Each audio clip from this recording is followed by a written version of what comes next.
నీతిని రాజ్యాన్ని మీరు వెతకండి. ఫస్ట్ దేవుని వెతకండి. నీ జీవితంలో మొట్టమొదటిగా దేవునికి స్థానం ఇవ్వండి. తర్వాత దేనికైనా స్థానం ఇవ్వండి. ముందు దేవునికి స్థానము, తర్వాత పనికి స్థానం.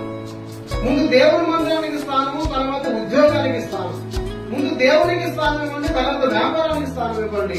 అప్పుడు దేవుడు మిమ్మల్ని ఫలింపు చేస్తాడు. హల్లెలూయా.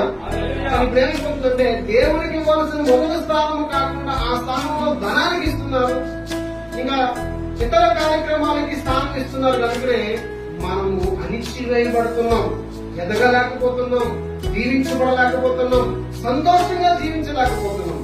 అలా కాకుండా దేవునికి ఇవ్వాల్సిన సమయాన్ని మీరు దేవునికి ఇస్తే, దేవుని మొదటిగా మీరు వెతికితే దేవుడు మిమ్మల్ని 30 దంతులుగా 40 దంతులుగా 100 దంతులుగా